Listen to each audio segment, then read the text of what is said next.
Halo agan-agan semua, kembali lagi bersama saya. Kali ini kita akan membahas mengenai penilaian pendidikan karakter ya. Jadi penilaian tuh apa aja dan seperti apa fungsinya, tujuannya. Nanti akan kita bahas sama-sama ya mengenai penilaian. Tapi sebelum lanjut ya, untuk lebih jelasnya materi ini silakan kunjungi blog ya. Ini alamat blognya cararifin.blogspot.com di dunia penjas ya ini. Ya, silakan kunjungi di sini lebih jelasnya. Sebelum lanjut, jangan lupa like dan subscribe-nya. Dan jika merasa konten ini bermanfaat, silakan share dan isi komentar di bawah untuk kemajuan channel ini. Baik, nggak usah lama-lama lagi ya, kita sharing bersama-sama ya. Yang pertama, yang A, pengertian penilaian. Nah, apa itu pengertian penilaian ya? Keberhasilan pendidikan karakter membutuhkan penilaian khusus sehingga dapat diukur indikator yang dicanangkan. Penilaian merupakan kegiatan yang dilakukan guru untuk memperoleh informasi secara objektif, berkelanjutan dan menyeluruh tentang proses dan hasil yang diraih setelah melalui proses waktu tertentu. Selama belajar yang dihasilnya digunakan sebagai dasar untuk menentukan perlakuan selanjutnya ya, ini menurut Depdiknas 2001 ya. Hal ini berarti penilaian tidak hanya untuk mencapai satu aspek saja, melainkan menyeluruh yang mencakup aspek kognitif, afektif, dan psikomotor ya. Jadi penilaian di sini banyak ya aspeknya, bukan hanya afektifnya saja dan kognitif ya, bukan dari kemampuan dan afektifnya saja, tapi dari di olahraga sendiri psikomotor itu sangat diperlukan. Selanjutnya Groenland 1984 halaman 5 menyatakan penilaian sebagai proses sistematik pengumpulan, penganalisaan, dan penafsiran informasi untuk menentukan sejauh mana siswa mencapai tujuan, yaitu menurut Groenland. Selanjutnya, fungsi penilaian. Apa saja fungsinya? Di sini, adapun penilaian dilakukan selama dan akhir proses pembelajaran sebagai berikut. Pertama, alat untuk mengetahui tercapai tidaknya tujuan instruksional. Jadi untuk mengetahui tercapai atau tidak anak didik itu. Dengan fungsi ini maka penilaian harus mengacu kepada tujuan-tujuan instruksional. B. Umpan balik bagi perbaikan proses belajar mengajar.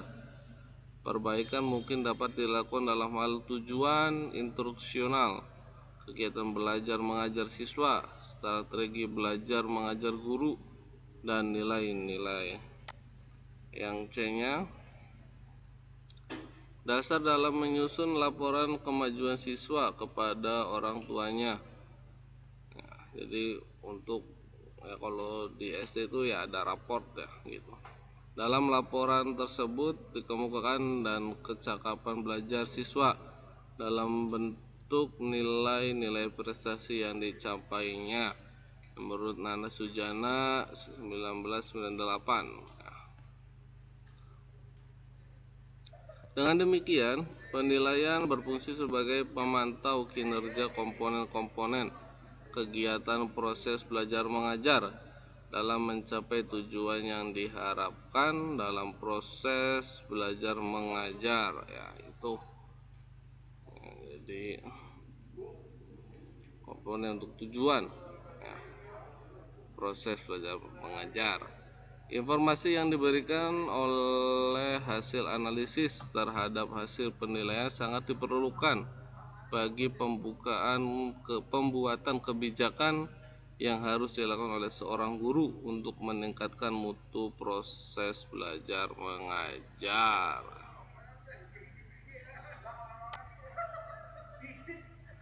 Selanjutnya, C. Tujuan penilaian.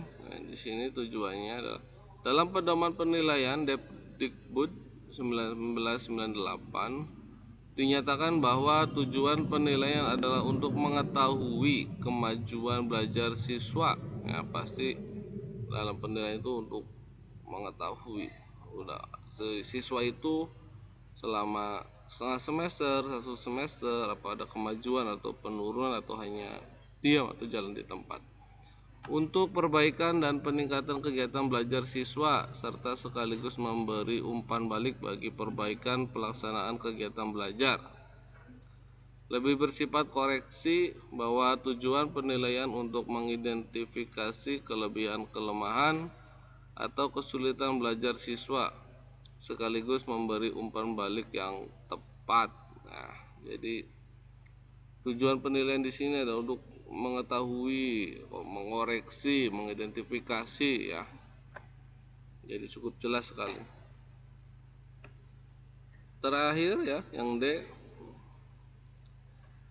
instrumen penilaian. Dalam persiapan strategi proses belajar mengajar perlu disusun instrumen penilaian dalam standar penguasaan.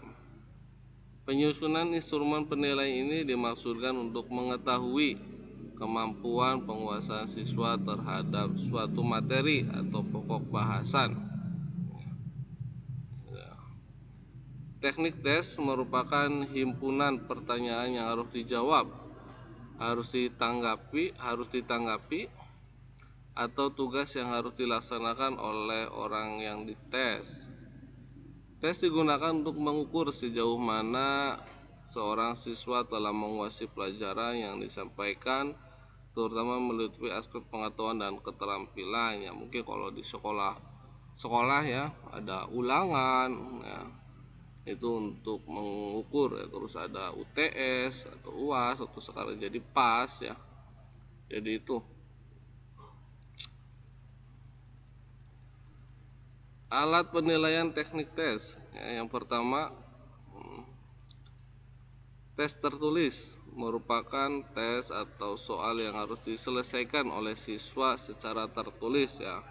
Mungkin yang biasa kita lakukan ya dulu di sekolah-sekolah ya. Tes lisan ya. Selain ada tes tulis, biasanya guru pun atau dosen pun memberikan tes lisan untuk menambah nilai atau menguji kemampuan siswanya, itu biasanya sebelum UTS atau sebelum UAS ya. Yang merupakan sekumpulan tes atau soal atau tugas pertanyaan yang diberikan kepada siswa dan dilakukan tugas yang pada umumnya berupa kegiatan praktek atau melakukan kegiatan yang mengukur keterampilan.